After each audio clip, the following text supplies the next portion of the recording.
and that they've covered it up this entire time.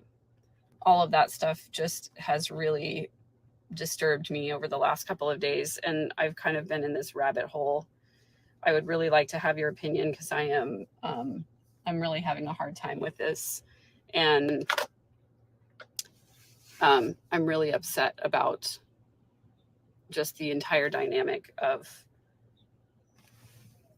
like, it feels like the church leaders have been lying to us all along and that they've covered it up this entire time.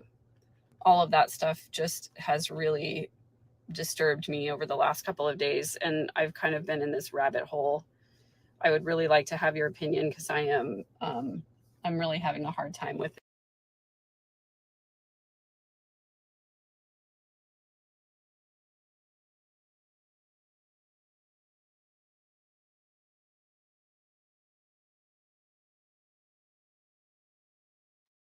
Hello, beautiful humans. Welcome to the Midlife Revolution. I'm your host, Megan Connor. And what you just saw was almost the exact moment that I lost my faith in the Mormon church. In the summer of 2022, my sister and I went on a girls' trip to visit one of my cousins and her family. The three of us had been exchanging video messages in a group for a couple of years at this point. All three of us were raised as members of the LDS Church, and we also have very similar family dynamics.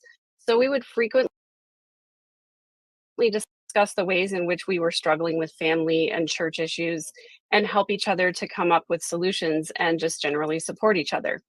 We had been in agreement for a long time about the problems with the culture of the church and how difficult it's been for each of us for different reasons at different times. At the point the three of us met for the trip, I had been struggling with my life as a Mormon for several years. It was hard for me to resolve the cognitive dissonance that I felt between the policies of the church conflicting with what I believed the teachings of Jesus Christ were. I was also struggling with feeling isolated and ostracized during my entire time in the church, but especially since my divorce in 2017. One night during dinner, we were all discussing some of the difficulties we had with the church over the years, and I came to an important conclusion. I said, I don't know how to make sense of all these conflicting feelings I'm having, and I don't know what to do about it. All I know is that I want my life to be acceptable to God. And right now, as I'm living, I believe it is. I made that statement knowing that my life, one in which I questioned the teachings of the so called prophets, was not acceptable to the church. 5 months later, I was in the process of revising and editing my first book, I Walked Through Fire to Get Here, which is the story of my journey healing from trauma. In the book is a chapter about being raised in the LDS Church.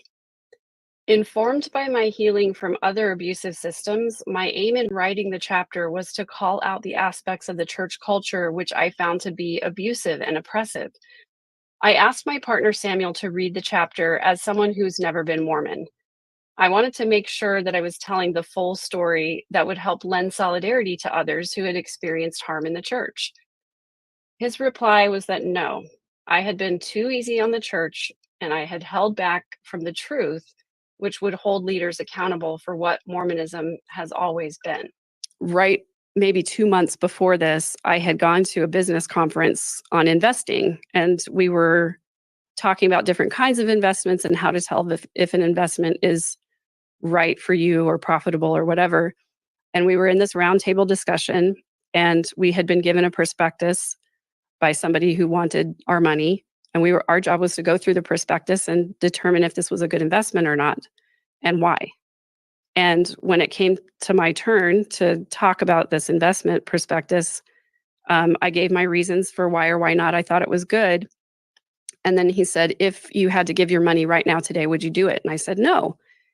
And he said, why not? And I said, because I would never invest in something where the only information I had about it came to me from the source of the person who's asking me for the money. And this little distant bell rang in my head. Moment. I was like, I have only ever read what the church writes about the church. I have only ever seen what the church puts out about the church. I've consumed all the propaganda. I've kept the counsel to read only the best books. All of my time was consumed with the scriptures and the conference talks and everything else. And I had never once read anything negative about the church. Even when the CES letter came out, I was like, I don't need to read it, you know? So I finally allowed myself to do research that was not put out officially by the church. When I started my research, I assumed I would be confronting some of the rumors I had heard since I was a child, which were labeled as anti-Mormon lies. I was shocked to discover that what were classified as lies in my childhood were now being published on the church's own website at lds.org as truthful, apologetic claims now known as the gospel topic essays. I was deeply disturbed by what I read, but I kept digging. I was determined to prove for myself what I was beginning to suspect. I had been deceived, used, lied to, and betrayed. It was in this state of alarm that I recorded the video message. I have a little bit of a heavy topic this morning, so if you are not in the right frame of mind for heavy stuff, feel free to not listen to this until later. I have been, as you know, getting my book ready for publishing and looking for an agent. And I started writing this book like back in 2017-ish is when I first started journaling during my therapy stuff. And a lot of that journaling made it into the book. So that's kind of why I put that time frame on it. But I didn't really start trying to turn it into a book until 2019. So there are a lot of sections of the book that I wrote a long time ago and then either revised or edited them and just left them alone and haven't looked at them since then. And one of the chapters that I did that with was the chapter on the church and my relationship with the church growing up and where I was at that time with my faith, which basically was, it was right after my divorce, and I was really unhappy with the culture and always had been, like, for my entire life, but especially after I got divorced and I received no help from my ward. And, granted, the ward sucks. I met with my bishop and told him exactly what I needed and exactly the kind of help I needed. I needed faithful home teachers that were going to be there every single month, and I needed the young men's and the young women's groups to really rally around my children and help them. And this was actually the meeting where he laughed at me. I told him that I was really struggling, and I said, I come to church every Sunday and I fulfill my callings and I bring my kids with me and I pay my tithing and I go to the temple and I, do all of these things. And so I think people assume that I'm just like out there swimming along doing great, but I'm actually drowning. And he sort of like reclined back in his chair and chuckled and said, well, what do you expect us to do for you? And I was really taken aback by that because, first of all, your bishop is supposed to be loving and kind about things. And I just, in my interactions with him throughout the entire divorce process and everything, I just had to come to this realization that he's just a software designer and he doesn't really know how to handle mental health issues or anything like that. And he's not compassionate. But it was really like triggering for me for him to react that way. And the way the discussion essentially went was like, you made this choice to get divorced, so it's like up to you to figure it out. And I told him, like, look, I don't have any family. I don't speak with my parents. My sister's in Utah. I just don't have any family around, and it's a really hard time for all of us. We're having a hard time navigating everything. And he sort of like shamed me for not talking to my parents and, basically said, like, you have to look to your family first for help and all this stuff. And I said, I did. I told my parents I was getting divorced, and they sent me a one-line email back saying, please let us know if we can help, which is like the Mormon equivalent of that sucks and I'm too busy. So anyway, I didn't really mean to get all into the weeds with this, but I guess that's what's happening. So I just kind of need to get some things out that I haven't really talked about. So anyway, I was, after that meeting with my bishop, I still didn't get any home teachers. The young men and young women's presidencies really did step up to help. Anyway, I wrote a letter to my state president and I said, if my husband had died instead of divorcing me, I would be encumbered with all kinds of help, and it's just not that way. And I just told him, we're really struggling, and I've asked the bishop for help, and he was not compassionate, and I still haven't had home teachers. And he did write me back and give me some sympathy and for my situation, and said that he would do his very best to make sure that things got taken care of at the ward level. And then literally nothing happened. I did not have anybody come and visit me in my home at all, not one single time, for at least 4 years. It wasn't until at Christmas time in 2018, one of the bishopric members came by and dropped off an envelope of gift cards for us for Christmas. And the same thing in 2019. And it wasn't until the spring of 2019 that a home teacher contacted me. So anyway, I just felt I was very bereft by my ward. I was really upset and I think it was mostly because divorced people get marginalized even more than part member families do. And nobody from my ward, there was one person from my ward who reached out to say, if you need help, I'm here to talk. And she would write me letters, and she would, show up and just talk to me or whatever. But none of my other friends from my ward even ever called me to talk to me about the divorce or to ask me any questions or to see if I was okay or any of that stuff. So I totally felt abandoned by everybody. And so that was really the beginning of my disaffection with the church. And I think I wrote my chapter of the book around that time. And it was really about this three-pronged thing. There's three different parts to the church. There's the doctrine, there's the policies, which are not doctrine because the policies change all the time, and then there's the culture.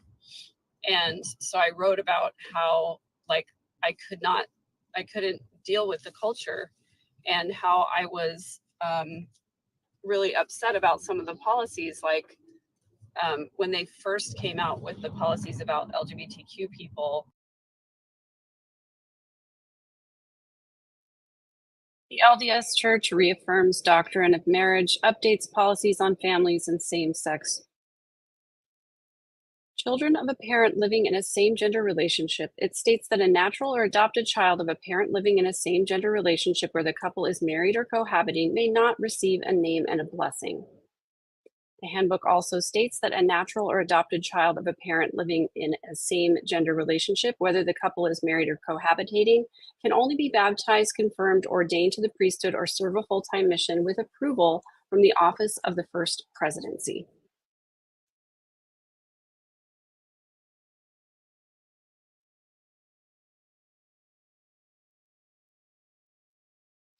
The child accepts and is committed to live the teachings and doctrine of the church, and specifically disavows the practice of same-gender cohabitation in marriage, and the child is of legal age and does not live with a parent who has lived or currently lives in a same-gender cohabitation. Their kids not being able to get baptized and all that kind of stuff. I had a really hard time with that.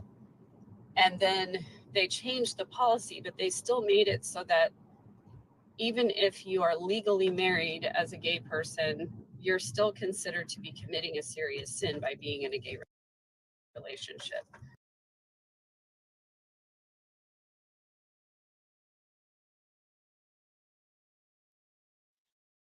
Then in 2019, the church reversed the policy changes by saying that children of parents who identify themselves as lesbian, gay, bisexual, or transgender may now be blessed as infants and baptized in the Church of Jesus Christ of Latter-day Saints without First Presidency approval. In addition, the church will no longer characterize same-gender marriage by a church member as apostasy for purposes of church discipline, although it is still considered a serious transgression. Fact that you're legally married doesn't absolve you from sexual sin. And so they're still treating gay people like not criminals, but like sinners who can't take the sacrament, can't hold a calling, can't, go to the temple or any of that stuff, even though they're in a legal marriage. And I really had a hard time with that. And then going through all of my therapy stuff about sexuality and healing through that and everything, came to realize, or I guess be aware of how toxic the culture is, and actually the teachings of the church around sex and sexuality, and like how we don't ever talk about it, and when we do, we use this very sterile language, and there's so much shame around sex and sexuality, and we don't talk about like normative sexual behaviors, we don't talk about healthy sexual development, and it just creates this environment for abusers, and it creates an environment where young people feel ashamed to talk about sex and sexuality, and then when they get married are all of a sudden expected to be healthy sexual individuals. And I just think that's really toxic. And as I was kind of, reading and researching about what healthy sexual development is and comparing that with the way that the church treats it and all of this stuff, this was in 2020, so it was kind of during the pandemic. Emmy told me about this Mormon sex therapist, and I started following her and on Instagram, and started listening to some of the things that she was teaching about healthy sexual development.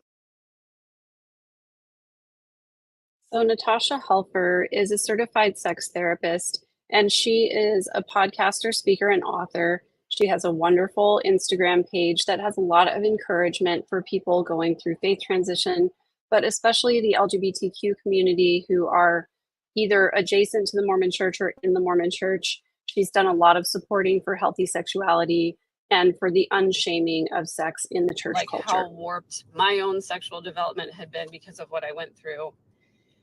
And shortly thereafter, she started posting this stuff about church disciplinary councils, and that she was being excommunicated. And so I followed that story really closely because the reason she was being excommunicated is because she was teaching that masturbation is a normative sexual practice. That led her to be a sex therapist 25 years ago. For me, since I was 5 years old, when the missionaries came and knocked on our door and taught my family how to pray, that was the beginning of many spiritual experiences. Now the ASEX certified therapist feels the church is rejecting her for counseling. Masturbation is not a transgression, pornography should not be treated as an addiction, and publicly affirming the LGBTQ community. Helfer traveled to Kansas ahead of a disciplinary hearing Sunday, where she lived prior to moving to Utah in late 2019. So I'm supposed to be scared for my eternal salvation, when my ministry is about reaching to the least among us, I have no qualms over every single thing I have said. Helfer's frankness on sexual issues, position she says is in line with current licensed medical health practices, has received wide attention from current and former church members. While the spokesperson for the Church of Jesus Christ of Latter-day Saints declined to comment, letters sent to Helfer by local leadership says the stake presidency will, quote, consider Helfer's repeated, clear, and public opposition to the church, its doctrine, its policies, and its leaders in the meeting. I am very fearful and very distressed that the decision in some ways has already been made. They would not let Natasha go in. She had her notes on her cell phone. They wanted to take her phone away. So she refused. And anyway, then they wouldn't let the witnesses go in. So we're basically done here. They've asked the police to escort us off the property, so you can see the police cars are showing up. So anyway, they're color. So they've canceled the disciplinary council. There are at least 3 police cars on the property.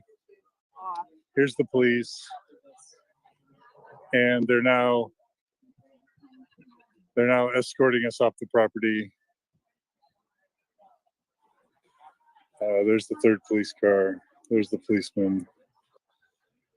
And what we'll do is, when we convene with Natasha later, We are going to hear her story and kind of hear what's been going on. Maybe before we end, we'll just kind of show the crowd one more time and show everybody here. People are kind of disappointed, and sorry things didn't turn out quite like we thought, but we all love you, Natasha. She talked in one of her podcasts about how her licensing requires her to teach the scientific truth about sexual health, but her membership in the church requires her to lie about scientific information on sexual health. And it was really at odds, with, she felt like if she stuck to the church, the church's line of reasoning about sexual health and sexual development, that she was in danger of losing her licensure. And if she stuck with what her licensure told her that she needed to do, that she was in danger of losing her church membership. So she was really at odds with what to do. And, she struggled with it, but she ultimately came to the conclusion that, like, she can't teach lies, and the church is promulgating these lies about sexual health. And they told her initially that she was allowed to have some witnesses who could speak for her, but then they wouldn't let her witnesses come in. And they also wouldn't even let her witnesses use the bathroom at the stake center. They were just really, really cold and horrible to her. She said it was very obvious from the beginning of the proceedings that they had already decided to excommunicate her, and it didn't really matter what she said, that she felt her voice was being silenced and she was not allowed to speak. She was not allowed to really stand up for herself. And I've always hated church disciplinary hearings. I've always felt that they were like really, I don't know, you've got this entity that's incredibly powerful, and you've got an individual who doesn't really have any say in the matter. And it's like, once they've decided that you've done something wrong, it doesn't really matter what you say or how you defend yourself, because they're not going to listen to you. I've kind of seen that pattern happen to people who've been excommunicated. And I think it's just a really violent process and a very abusive dynamic. So I was really disappointed about that. Between that and the LGBTQ policies, the way that the church refers to LGBTQ people and the way that they treat them, I just had, been really disaffected by all of that stuff, by the policies and everything. And that's kind of where I was when we got together last year. In August of 2021, Jeffrey Holland, who is an apostle or one of the main leaders of the Church of Jesus Christ of Latter-day Saints, gave a speech at Brigham Young University where he urged the faculty, staff, and students to remain set apart from the world and uphold the standards of the Marriage and Family Proclamation, which states that marriage should only be between a man and a woman. At a time when violence against the LGBTQ community was escalating, he quoted another church official who literally called for musket fire. He quoted our colleague, Elder Neil A. Maxwell, who had said, and I quote, "In a way, Latter-day Saint scholars at BYU and elsewhere are a little bit like the builders of the temple in Nauvoo, who worked with a trowel in one hand and a musket in the other.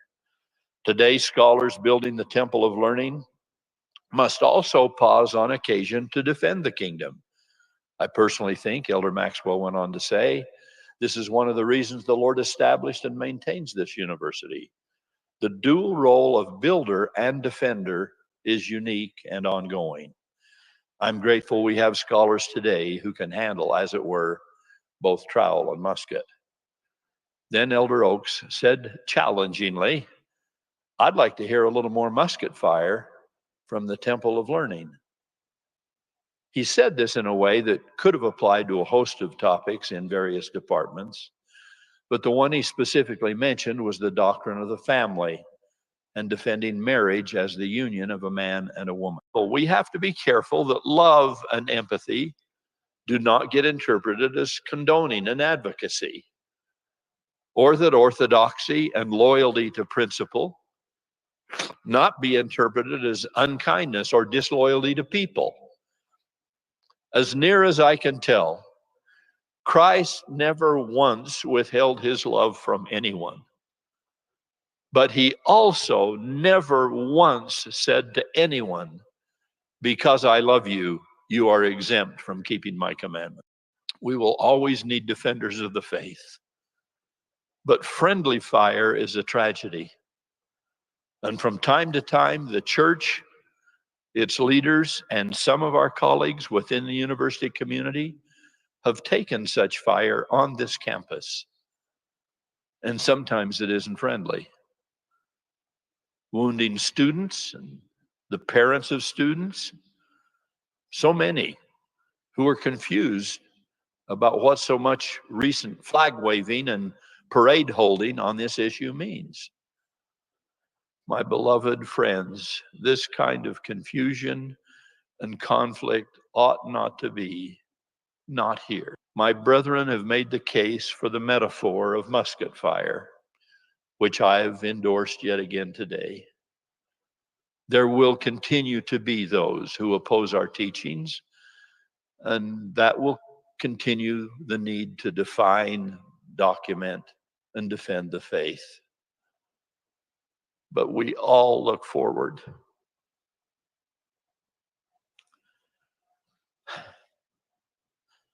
to the day when we can beat our swords into plowshares and our spears into pruning hooks.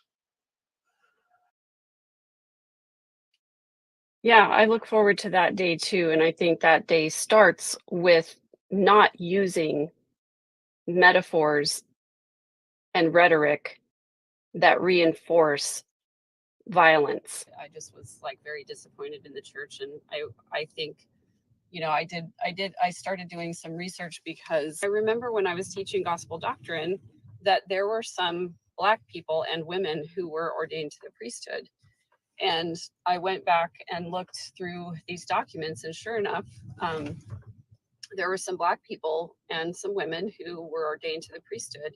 Elijah Abel was one of the earliest African American members of the Church of Jesus Christ of Latter-day Saints, and was the church's first African American elder and 70. The Quorum of the 70 was one of the governing bodies of the church that had a little bit more power back in the early church. He was the first and one of the few Black members in the early history of the church to have received priesthood ordination, later becoming the faith's first Black missionary. Abel did not have his ordination revoked when the LDS Church officially announced its now obsolete restrictions on priesthood ordination, but was denied a chance to receive his temple endowment by Third Church President John Taylor. On June 25, 1843, a regional conference occurred in Cincinnati, presided over by LDS Church apostles John E. Page, Orson Pratt, Heber Kimball, and future apostle Lorenzo Snow. During the conference, questions regarding Abel and his membership were addressed, including the acknowledgement of recent complaints about Abel's public preaching activity. Page stated that while he respected a colored brother, wisdom forbid that we should introduce him before the public. Pratt and Kimball supported Page's statements, and the leaders resolved to restrict Abel's activities as a member of the church. This was after 7 years of faithful service in the priesthood. In 1849, Brigham Young issued a church-wide ban on Black men from being ordained to the priesthood. The policy's initial reveal by Young to the 12 may have occurred up to 2 years earlier at Winter Quarters, Nebraska. Young's pronouncements in 1849 constitute the earliest known statements which officially exclude those of African descent from a temple endowment or the wielding of priesthood power. The decision may have been brought about in part by the actions of William McCary, an African-American convert to the church living in Cincinnati, who believed he was a prophet and claimed on various occasions to be Jesus and Adam, father of the human race. In 1847, as the saints resided at Winter Quarters, McCary was excommunicated following the discovery of various unauthorized polygamous sealings performed in his home. Keeping in mind that at this time, Joseph Smith had already performed many polygamous sealings. As members of the LDS Church continued to migrate to the West, Mormons were exposed to a larger population of Black people, and anti-Black political attitudes continued to increase among church members. Other Black members of the church, such as Q. Walker Lewis, also found themselves and their church membership under scrutiny during this period. By 1847, Abel's priesthood authority had begun to be challenged despite his well-respected status within the church community. Even after the 1849 official prohibition for all Latter-day Saint brethren of color, Abel remained involved in the church. As one who already held the priesthood, he continued to serve as a 70 in Cincinnati from 1842 to 1853, and in the autumn of 1883 served another mission to Cincinnati shortly before his death. After Abel's death, LDS Church President Joseph F. Smith on multiple occasions declared Abel's ordination to priesthood as null and void by Joseph Smith himself because of his blackness, suggesting based on Coltrane's previous testimony that Joseph Smith before his death had indeed repented of his initial decision that Abel receive the priesthood. Scarcely a few years had passed since Joseph F. Smith had himself been the one to ordain Abel and set him apart to serve his final church mission. Apostle Joseph Fielding Smith, who later became president of the church, went so far as to suggest that there had been two Elijah Abels, one white and one black. I also want to point out that long before the priesthood ban, which was lifted in 1978, Abel's son and grandson, Enoch and Elijah, had both been ordained to the Melchizedek priesthood, Enoch in 1900 and Elijah in 1935. When Joseph Smith died and Brigham Young took over, those policies were changed, or at least it was like it became a policy that we didn't ordain Black people at that point. You know, it seems like, oh, it didn't come from the prophet Joseph Smith, and nobody ever received a revelation that said Black people and women should not receive the priesthood. It was just what was culturally acceptable at the time. And so I started kind of blame Brigham Young for that and just say, like, that's not what Joseph Smith did, and maybe we need to revisit this stuff. And so I started doing some more digging about church history and priesthood stuff, and I came across this scholarly article where there was a meeting in 1922 where B.H. Roberts was a church historian, and he brought up to the church leadership at the time, like the entirety of the church leadership met at that time, and he brought up to them these problems with the Book of Mormon, and they completely ignored it. Basically, you have on record members of the presidency of the church saying that, like, if the papers ever got out, it would be the end of Mormonism. In her graduate thesis at the University of Nevada, Reno, Shannon Caldwell Montez wrote a paper called The Secret Mormon Meetings of 1922. B.H. Roberts presented information to the leadership of the Church of Jesus Christ of Latter-day Saints in January of 1922 that fundamentally challenged the entire premise of their religious beliefs. New research shows that in addition to church leadership, this information was also presented during the next few months to a select group of highly educated Mormon men and women outside of church hierarchy. This group represented many aspects of Mormon belief, different areas of expertise, and varying approaches to dealing with challenging information. In her graduate studies at the University of Nevada, Reno, Shannon Caldwell Montez reports on the secret Mormon meetings of 1922. B.H. Roberts was a church historian and a member of the presidency of the Quorum of the 70, so he was very close with the church leadership and the prophets and apostles of the time. Shannon Caldwell Montez writes, B.H. Roberts' Book of Mormon Studies, written in 1921 and 1922, used scientific discovery and literary analysis to examine problems relating to the authenticity and historicity of the Book of Mormon. At least some of Roberts' papers were presented to select groups of people in 1922, and almost all were kept private until they were discovered and published in 1985. The controversial papers consisted of three main documents. The first, Book of Mormon Difficulties, a study, consisted of 141 typewritten pages and discussed issues relating to scientific external difficulties. External issues included the unfeasibility of the proliferation of Native American languages from a single Hebrew source in too short a time, a lack of archaeological proof to support anachronisms such as horses and other domestic plants and animals, chariots, steel, and silk, unknown in the Americas prior to European contact but mentioned in the Book of Mormon, and archaeological evidence that conflicted with the Book of Mormon narrative, such as evidence that people migrated from Asia and populations were more ancient and less Christian than the Book of Mormon allows. The document was presented to church officials in January 1922 as evidenced by journal entries and letters by those in attendance. These meetings did not result in the answers or attention Roberts was hoping for. His disappointment in the results of these meetings led to a second series of meetings held in the home of James Moyle. In these meetings, a now identified group of highly educated Mormons discussed the issues raised by Roberts' Book of Mormon difficulties study. Roberts' continued investigations resulted in a second document, a Book of Mormon study. It is unknown whether the assembled intellectuals were aware of or helped with the creation of the second document. Roberts was writing it during the period of the Moyle meetings with the intelligentsia, subsequent to his disappointing meetings with the leadership. The second document was 284 typewritten pages dealing with internal difficulties in literary criticism. This document examined the likelihood that Joseph Smith was actually the author of the foundational text rather than the translator of an ancient record written by ancient Americans on gold plates, as Smith claimed.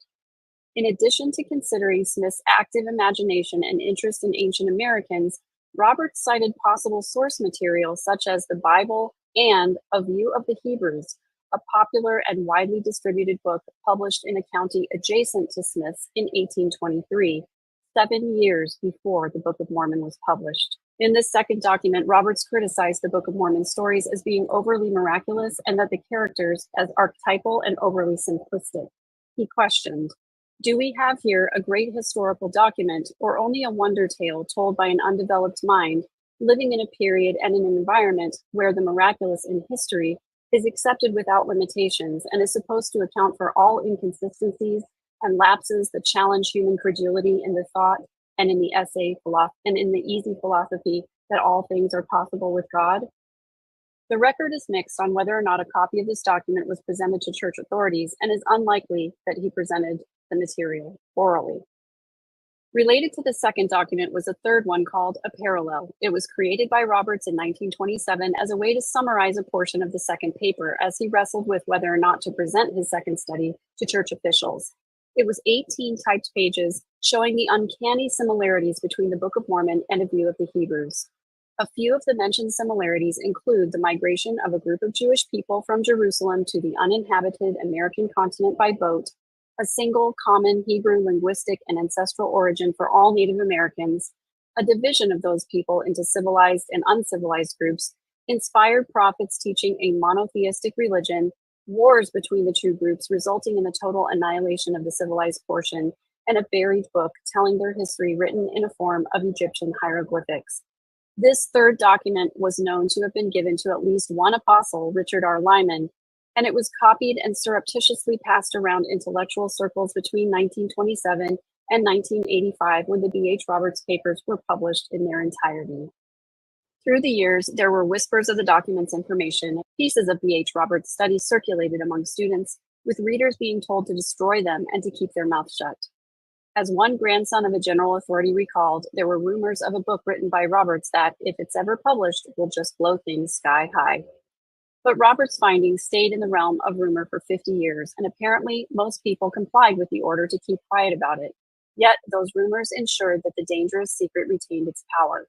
The three documents found new life in the 1970s when the somewhat disillusioned son of one of the apostles who attended the meetings went searching and found the papers, which the Roberts family eventually allowed to be published. That background, the meetings, who knew, who kept quiet, who privately struggled with the knowledge of what Roberts had written, and who kept those rumors alive has never been examined until the subject of this thesis. So anyway, that's where I was when I met with, we visited last summer, and I was just kind of like, I'm done with the church culture. I don't think that I can go back to church. I just never did go back to church after the pandemic. They asked me to be a Relief Society teacher again.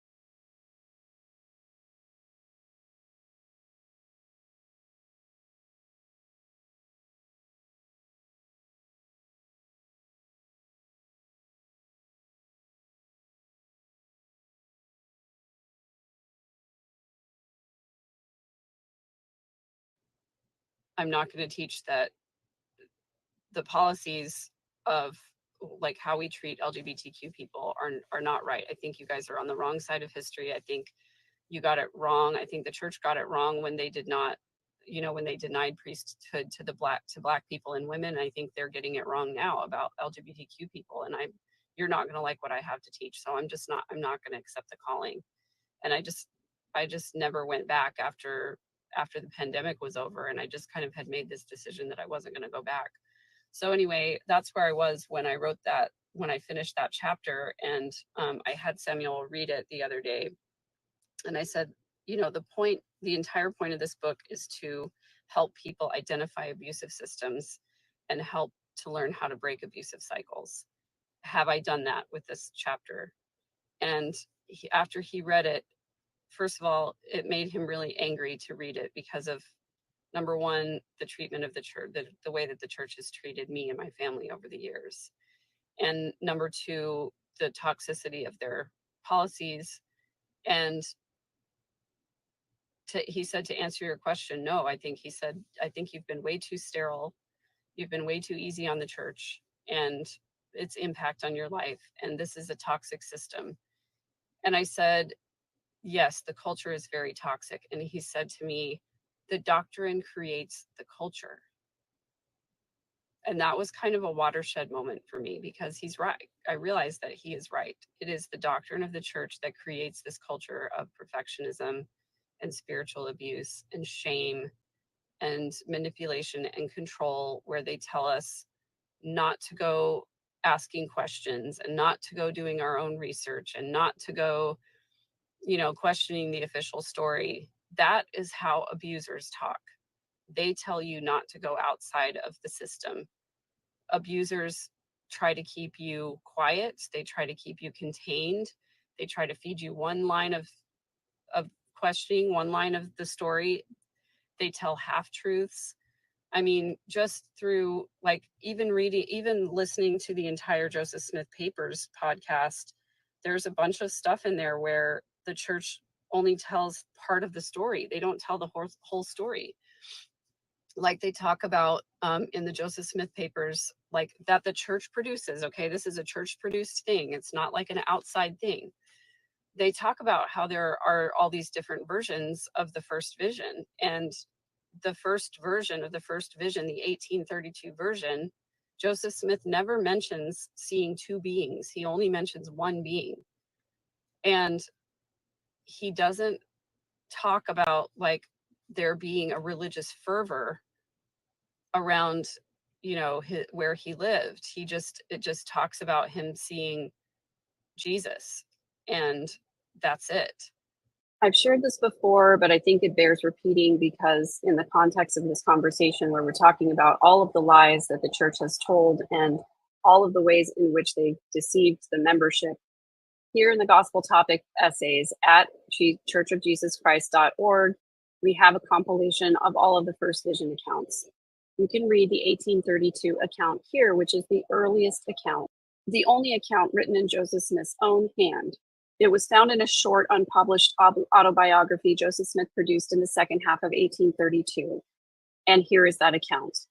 At about the age of 12 years, my mind became seriously impressed with regard to the all-important concerns for the welfare of my immortal soul, which led me to searching the scriptures, believing, as I was taught, that they contained the word of God, and thus applying myself to them. My intimate acquaintance with those of different denominations led me to marvel exceedingly, for I discovered that they did not adorn their profession by a holy walk and godly conversation agreeable to what I found contained in that sacred depository. This was grief to my soul. Thus, from the age of 12 years to 15, I pondered many things in my heart concerning the situation of the world of mankind, the contentions and divisions, the wickedness and abominations, the darkness which pervaded the minds of mankind. My mind became exceedingly distressed, for I became convicted of my sins. And by searching the scriptures, I found that mankind did not come unto the Lord, but that they had apostatized from the true and living faith. And there was no society or denomination that was built upon the gospel of Jesus Christ as recorded in the New Testament. I felt to mourn for my own sins and for the sins of the world, for I learned in the scriptures that God was the same yesterday, today, and forever, that he was no respecter of persons, for he was God.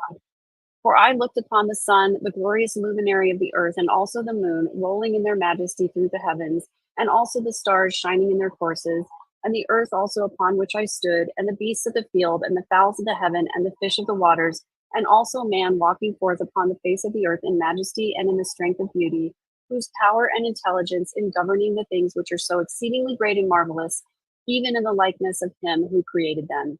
And when I considered upon these things, my heart exclaimed, well hath the wise man said, it is a fool that saith in his heart, there is no God. My heart exclaimed, all these bear testimony and bespeak an omnipotent and omnipresent power, a being who maketh the laws and decreeth and bindeth all things in their bounds, who filleth eternity, who was and is and will be from all eternity to eternity. And I considered all these things, and that being seeketh such to worship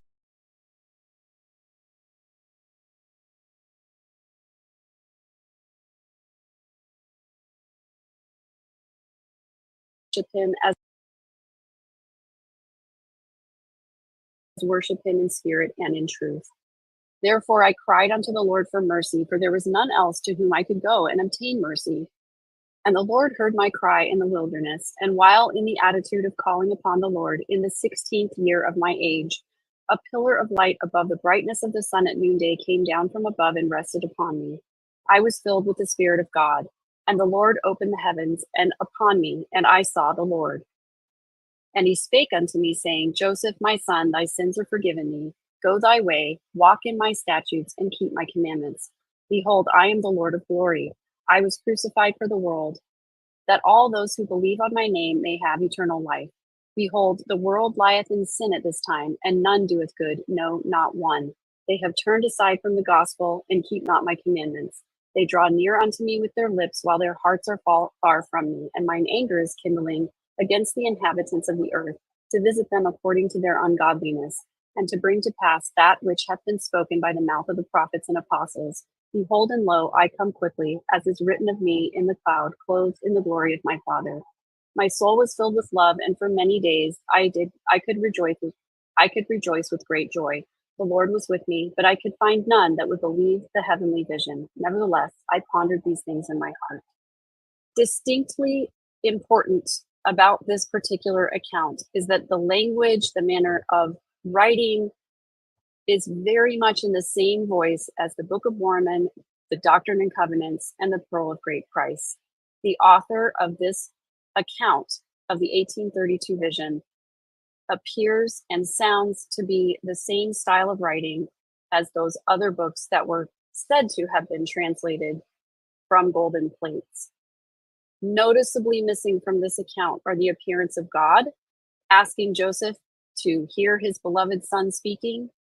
Noticeably absent is any mention that the churches were all incorrect and that Joseph should join. None of them. These are two things that are critical to the first vision account that are missing from this first account. And which is more likely to be true? Which conclusion calls for the least amount of conjecture? Is it that Joseph Smith actually did see God and Jesus Christ and wrote about it in 1832? Or is it more likely that he continued to embellish the vision as he went along to give himself more power and authority and more clout? And even the church admits that, like, that's not in sync with the official version that we have now. So it's like, anyway, I'm really getting off on a tangent. All of that to say that in rewriting that chapter for my book, I came across a bunch of stuff that is really troubling. And the one thing that really was upsetting to me was this 1822, this paper. It was written by a grad student it's her thesis. And she wrote her thesis about this 1822 meeting. And the crux of the thesis is basically that the Book of Mormon, like, very closely follows the narrative of this other fictional story called The Hebrews. I forget exactly what the book is called, but it points out all of the grammatical errors and the anachronisms and the fact that the story is basically lifted from this other text. And so this thesis that this woman writes talks about like the individual diaries of all of these people and how these papers that came out by B.H. Roberts were hushed up, and how the church leadership has known since 1922 that that the Book of Mormon is a work of fiction, and that they've covered it up this entire time. And given what the brethren have said about the Book of Mormon being the keystone of the religion, and if it's not true, then the whole religion is false, and all of that stuff just has really disturbed me over the last couple of days. And I've kind of been in this rabbit hole, and I had to completely like rewrite that chapter in my book. And I'm really upset about just the entire dynamic of, like, it feels like the church leaders have been lying to us all along. And it feels like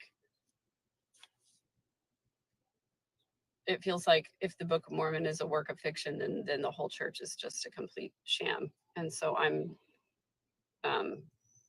anyway, I'm in a place where I'm really upset about all that stuff. Shortly after recording that video where I was reaching out for help and support during a major faith crisis, I decided to confront the straw that ultimately broke the camel's back, which I'll address in another episode. The church leadership always told us to just stay in the boat. The implication is that we all have doubts, we all have questions, but if we all just stick together and keep moving forward on the covenant path, we're going to be okay, and everything's going to work out. The church leadership wants us to believe that the world is a vast and dangerous ocean, and that the boat protects us from the elements and the waves and the monsters in the deep. But what I found is that the boat is actually not in the middle of a vast and endless ocean. It's grounded. It's stuck in the same place that it's been since its founding in 1830. I climbed out of the boat, and I didn't find a scary, vast, and endless ocean full of monsters and exposure to the elements. What I found was that life is beautiful beyond this controlling religion. When I sent in my resignation papers, I literally felt shame leave my body. I no longer had to hide from who I really was and try to fit myself into this little Mormon box. Who I really am is an incredibly powerful spiritual being, connected to the universe and to God and to myself as I never have been before. I'm grateful for my faith crisis. It was the hardest thing that I've ever had to go through, and given what I've gone through, that's saying a lot. But I also don't wish it on anyone else, which is why it's never my intention to destroy someone's faith. But I don't think it's right for the church to continue to cover up the truth and to be disingenuous about publishing half-truths and excuses and apologies rather than just coming out and saying how things really happened. I realize that that means that a great number of the membership will just walk away from the church, and that it's too risky for the men in the ivory tower to lose their positions and their money and their power and their control. It's too scary for Mormons to confront the existential crises that inevitably arise when you realize that what you believed about God wasn't actually true. And now you have to figure out for yourself, what is God? Who is God? What do we do about the afterlife? Where did we come from? Why are we here? Where are we going? All of these questions that Mormonism answered are now in this great wide space of I don't know. And I have found so much joy and peace in the space of I don't know. Because it means I get to decide my own values, my own morality, and I get to savor every moment of this life because it might be the only one I have. My hope in publishing this video is that it helps you to find some stability in an unstable world. I hope it helps you look at things with new eyes. And I hope that it helps you to question everything. As always, I hope that the content that I put out will help you be good to others, but mostly to be kind to yourself, to be good to yourself, and to love yourself more than you ever have before.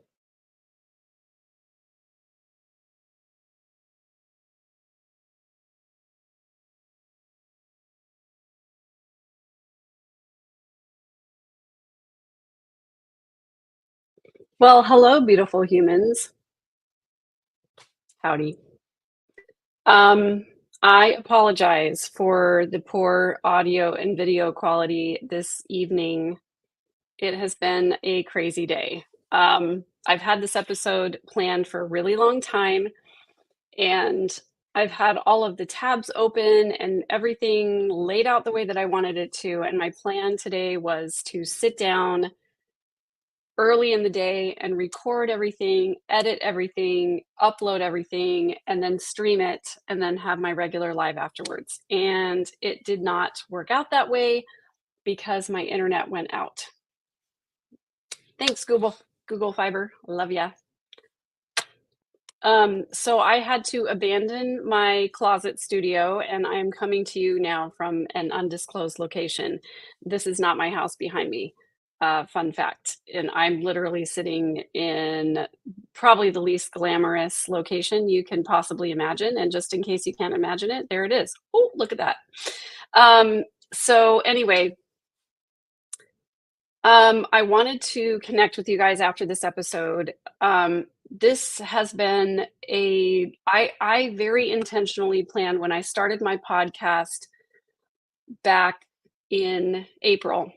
I very intentionally planned the episodes in a very particular order of the way that I wanted to do them. And I wanted to take you through this journey in sort of the same way that I experienced it. And I wanted to tell this story, and it has not gone as planned. So I don't know. I just want to put this out there just to say, if you are planning on doing a thing that is new and different, just do it. Just do it. It's not going to be perfect. It's, it's going to, you're going to have bumps in the road, and it's just not going to go as the way that you planned it. I remember talking with John Dehlin. He's been a great mentor for me. When I decided to start my podcast, he was so kind to give me some of his time and give me some advice on what to do and how to do it the right way, et cetera, et cetera. And one of the things he told me is that he's like, your first few episodes are going to suck. Well, I'm like 25 episodes in right now. And as far as I'm concerned, the quality of this one is not good. At least the sound quality and the video quality. The content, I think, is great. But a lot of times the content gets lost if the quality is not good. So I am planning to re-record this at some point to do it so it's a lot more smooth, a lot more professional. And that is the reason. And I apologize, MB. I know I left you guys on a cliffhanger. That's the reason why I didn't do the straw that broke the camel's back on this episode. I had it all set up and ready to go. Honestly, I was going to tack it at the end of this episode and have like this neat little circle package wrap up and everything. And I just, because of all the technical difficulties, I was like, this is too important for me to tack on at the end of this episode where things were kind of chaotic. So I wanted to make sure that it gets the attention that it's due. So I am going to record it when the internet is wonderful and the audio is stellar and everything like that, so that it gets the attention that it needs. It's such an important part of the information that I want to share, and I want to do it. It's due justice. So thank you guys for being here. I really, really appreciate your feedback and your support. Thank you so much for being here, supporting the channel. For those of you who are subscribing, fun fact, over 50% of the people who watch my videos are not subscribers to the channel, but it is a great free way that you can support the channel. There are also memberships available for those of you who have the time, the money, the inclination to do that. I appreciate you supporting the channel This is my full-time job now. I am a full-time YouTuber, podcaster, and coach. And one of the things that I love the most is connecting with individual people and hearing your stories and listening to the ways in which our stories overlap. That's one of my favorite things in the whole world. And I absolutely love connecting with you, beautiful humans, whenever I possibly can on here. We always try for Wednesday evenings and Sunday evenings. And this coming Sunday at 11 a.m. Central, I am going to be doing a free group coaching session so that you guys can connect with each other and so that I can connect with you. Thank you so much, MB, for gifting memberships. That's awesome of you. I really appreciate it. And thank you, Ms. Mojo Rising, for the super sticker. You guys are lovely. Thank you for supporting me. So I love to give away free stuff. So this Sunday, this coming Sunday at 11 a.m. Central, I'm going to have a free group coaching session. If you would like to attend, all you have to do is email me. I have 2 emails. You can either email me at Megan, MEGAN, at third-verse.com, or you can email me at askmegan with 2 E's, MEEGAN, at gmail.com. Either one of those addresses. The reason for the Gmail addition, hang on, I'm going to mute myself for 1 second.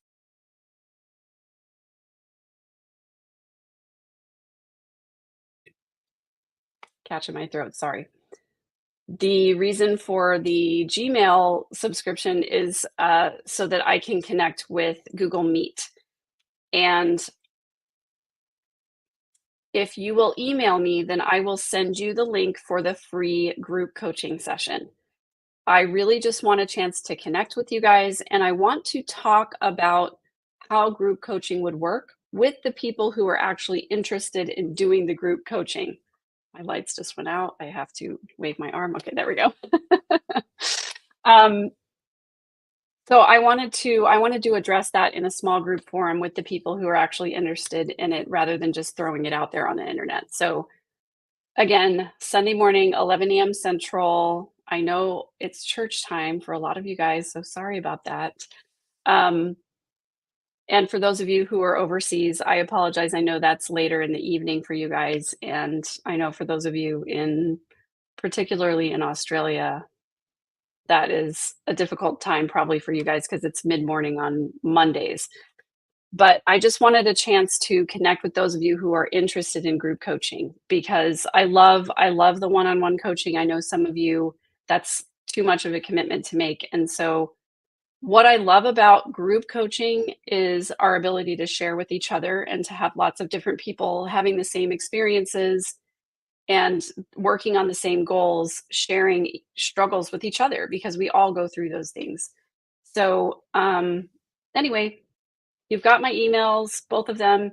Either one of them will work. If you send me an email to either one of those, I'll send you the link for the free group coaching. I want to make sure that we keep it private for the community. I want to make sure that only the people who are really interested in group coaching are the ones who are showing up. So I'm not going to just broadcast it out there. So you do have to email me if you want the link to that. This topic, so I don't know though if you guys caught on, but the video of me in the car was back in January of 2023. And I apologize for like the half face thing, but it was just a video chat between me and my sister and my cousin, one of my cousins. And it was basically like right in the middle of my deconstruction. I was being very transparent with the fact that like I was real time going through this stuff. And it was funny, a few months ago, somebody asked me like if you could pinpoint the thing that made you lose your faith. And I was like, you know what? I might actually even have a video of the very moment that it happened. And I thought that that would be something important to share because I know so many people who have gone through this and who have not really had supportive systems. Renee Michelle thinks my hair looked great back then. Today it's just, up in a bun here, but thank you, Jessica. Sorry, I'm just going to be emotional for a second. It's fine.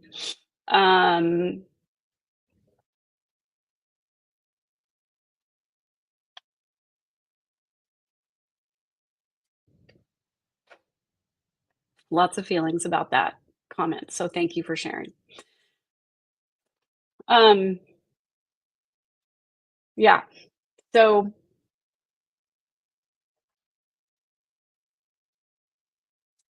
it was very much almost the exact moment when I lost my faith. And the next, well, I guess later that day, I went and looked into, thanks, you guys. I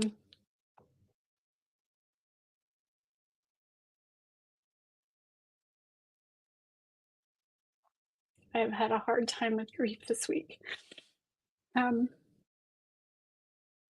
Anyway, one of these days I'll get through an entire live without crying.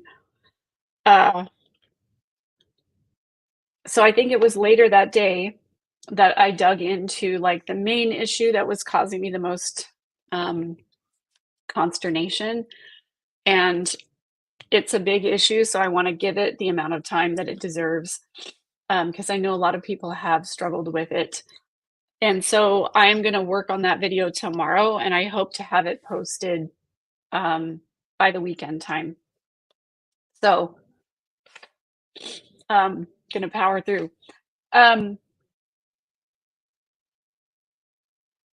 The next thing to come is an interview that I did with the Zelf on the Shelf. I have been trying to get them to come and do a live after their episode airs, and they were out of town and then they were not feeling well, and so we haven't scheduled it yet. But I'm hoping that it'll be the next episode that airs on Wednesday. So that is what we are looking forward to this coming week. I am so grateful for the connections that we have on this channel and for all the ways that you guys engage. Thank you for being here. And please, please, please do me a favor. If you haven't subscribed, please subscribe. It's totally free to do that. If you can like the episode, I appreciate it because it gets it out into the algorithm. And if you can share the episode with friends or comment on the episode, then it knows, the algorithm knows that you're interested in it. And so it's going to help it get out to more people who share the same interests as you and who watch the same channels as you and who are interested in the same type of content. So I'm really grateful for you beautiful humans out there who are connecting with us tonight. Thank you for being here. Thank you for commenting. Thank you for your support. And as always, if there is anything that I can do for you, if there is content that you would like to hear, if there's a way in which you need to be supported and you feel like you don't have any support, especially where it has to do with faith deconstruction, family relationships, enmeshed families, dealing with narcissists, dealing with difficult people, these are the topics that I have researched and studied and have a ton of experience with. And I want to put out the content that is going to be the most helpful for you. So please don't be shy about emailing me. I don't always get back with you immediately, as some people can attest, but I do try to answer my emails within a few days at least.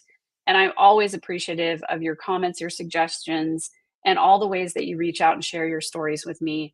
It is what brings me joy. It's what gives me life. Thank you so much for being here and for being beautiful human beings.